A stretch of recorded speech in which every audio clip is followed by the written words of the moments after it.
राम राम जी। आज मैं कार्तिक की 5 की एक कथा सुनाऊंगी जिसको सुनकर पुण्य की प्राप्ति होती है।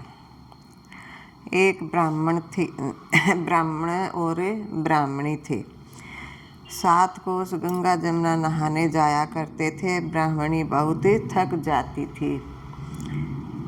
एक दिन बोली, कोई बेटा होता तो बहू आती, घर में खाना बना हुआ मिलता, कपड़े धुले मिलते। ब्राह्मण बोला, ये कौन सी बड़ी बात है,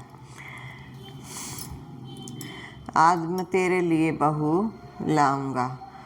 तो तुम जो है एक पोटली में आटा बांध देना और उसमें कुछ मोर असरफी भी डाल देना। उसने पोटली बांध दी।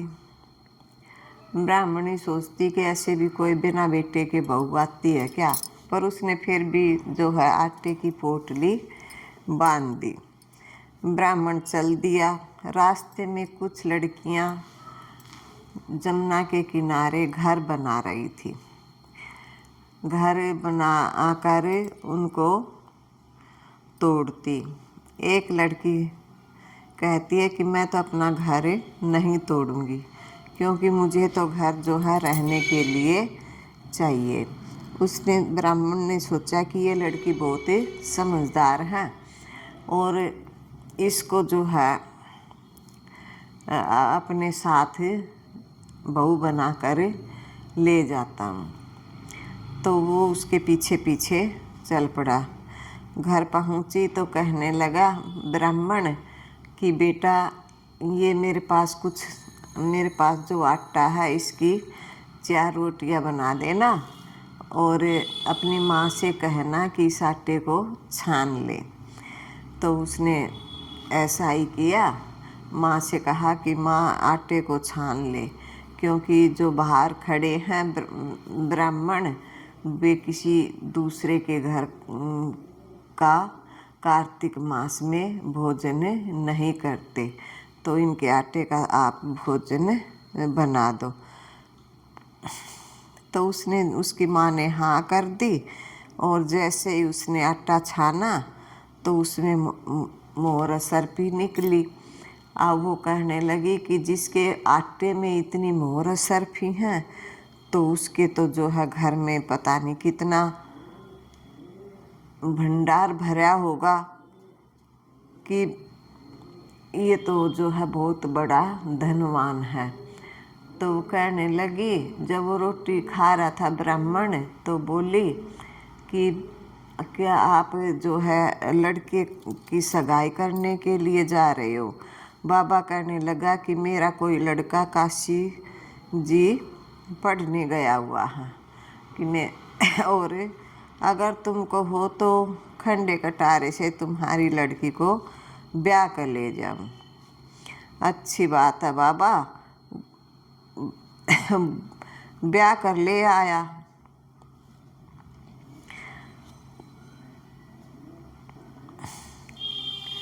तो जैसे ही वो घर आया तो उसने कहा कि अब जो है अपनी औरत को, रामू की माँ दरवाज़ा खोलो, मैं तेरे लिए बहू लाया हूँ।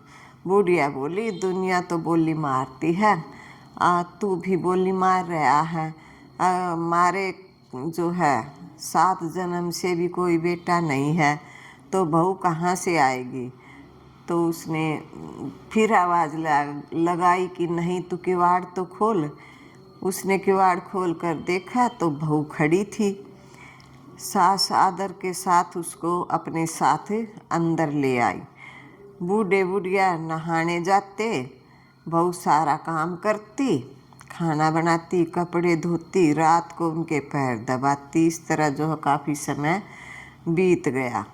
उसने कहा था, उनकी सास बोली, बेटा चूल्हे की आँच मत बुझने देना। तो लेकिन एक दिन उसकी जो है चूल्हे की आँच बुझ गई और वो पड़ोस में आँच मांगने के लिए चली गई। जैसे ही वो गई तो पड़ोसन ने जो है उसको सिखा दिया कि जो है इनका बेटा तो है नहीं, तू जो है इन ये तुझे ठग रहे हैं और इनको जो है किस तरह से जो है ये तेरे को रखेंगे।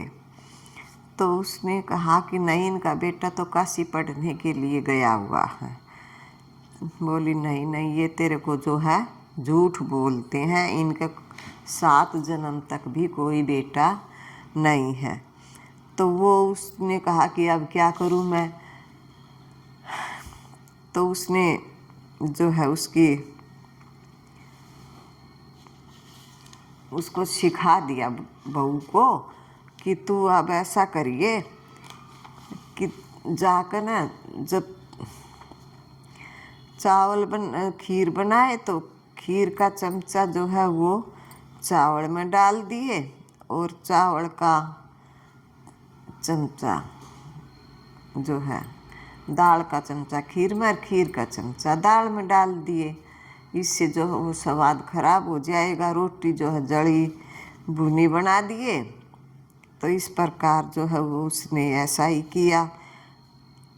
उसने जो है नूनी दाल में नमक नहीं डाला, आलूनी दाल दे दी खाने ने। आए जब ना उनका कोई स्वागत किया कि जैसे वो कपड़े लेती थी उनके आदर सत्कार से उनको जो है बिठाती थी, फिर उसको जो है खाना खिलाती थी, ऐसा उसने कुछ भी नहीं किया। ना कपड़े लिए तो खाना खिलाने लगी। तो दाल में नमक नहीं था, आलूनी थी दाल। तो कहने लगे कि दाल तो बेटा आज आलूनी है। और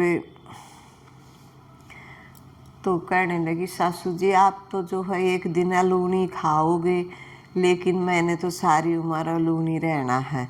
तो उनने सोचा कि बहू को तो जो है पड़ोस की सीख लग गई और इसको तो जो है अब क्या करें।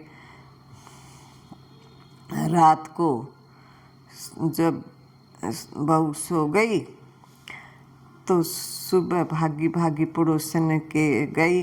बोली अब क्या करूं। बोली 7 कोठों की चाबी ले ले। बहू ने जो है जब वे गंगा जमुना नहाने जाने लगे तो 7 कोठों की उसने चाबी मांग ली कि सासू जी हमें जो है 7 कोठों की चाबी चाहिए। अब वो देखती है कि इसको तो पड़ोस की सीख लग गई। तो उसका ससुर कहता है कि जो है दे दे, अब भी इसका बाद में भी इसका। तो उसने चाबी दे दी और कहने लगा कि हम तो जो है बूढ़े हो चुके, आज मेरे कल दूसरा दिन, पीछे से बहू को ही तो संभालना है। उसने जो है जब वे नहाने के लिए गए तो बहू ने कोठे खोल कर देखे। किसी में अन्न, किसी में धन, किसी में बर्तन, किसी में कपड़े, अटूट भंडार भरे पड़े थे। 7वां खोटा खोल कर देखा तो उसमें गणेश, लक्ष्मी, पीपल पथवारी, कार्तिक के ठाकुर, राई, दामोदर, तुलसा जी का बिरला, 36 प्रकार 36 करोड़ देवी देवता जो थे वहाँ पर विराजमान थे। गंगा जमुना बह रही थी, तिलक थापे लगाए, चौकी पर बैठा एक लड़का माला जप रहा था। बोली तू कौन है। मैं तेरा पति हूँ, किवाड़ बंद कर दो, मेरे माँ बाप आएंगे जब खोलियो। तब तो बहू बहुत खुश हुई। 36 प्रकार के भोजन बनाए, 16 श्रृंगार किया और खूब राची हुई, मराची माची इधर उधर डोला। सास ससुर आए, बड़े प्यार से उनके जो हैं कपड़े लिए, प्यार से बात की और खूब अच्छी तरह उनको खाना खिलाया। बूढ़ा कहने लगा कि बहू को तो जो है धन देखकर राजी होगी। ये तो बहू सास के पैर दबाती और कहती जाए कि माँ जी तुम इतनी दूर 12 कोस गंगा जमुना जाती हो, तो इससे अच्छा था तुम घर में नहा लिया करो, घर में भी तो गंगा जमुना बह रही है। तो बोली सास बोली ऐसा भी कहीं है क्या, घर में गंगा जमुना बहती है? बहू बोली हाँ माँ जी चलो मैं दिखाती हूँ। उसने 7वां कोठा खोल कर दिखाया। उसमें गणेश, लक्ष्मी, पीपल पथवारी, तुलसा, कार्तिकेय ठाकुर, राई, दामोदर, शिव पार्वती, 36 करोड़ देवी देवता विराजमान थे। गंगा जमुना बह रही थी। तिलक थापे लगाए, चौकी पर बैठा एक लड़का माला जप रहा था। माँ बोली तू कौन? बोला मैं तेरा बेटा। तू कहाँ से आया? मुझे तो कार्तिकेय देवता ने भेजा है। माँ बोली बेटा ये दुनिया क्या कहेगी कि क्या जानेगी मेरा घर का पति, क्या जानेगा दुरानी जेठानी, क्या जाने अगड़ पड़ोसन कि तू मेरा बेटा है।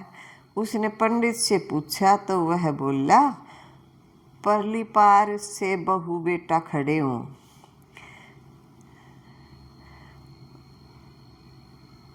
और इस पार जो है बुढ़िया खड़ी हो। चाम की अंगिया पहनी हो, छाती में से दूध की धार निकले, बेटे की दाढ़ी मूछ भीग गए। पवन पानी से गठ जोड़ा बंद है तो सब जाना ये बुढ़िया का बेटा है। इसने ऐसा ही किया। चाम की अंगिया फट गई, छाती में से दूध की धार निकली, बेटे की दाढ़ी मूछ भीग गई। पवन पानी से बहू बेटे का गठजोड़ा बंध गया।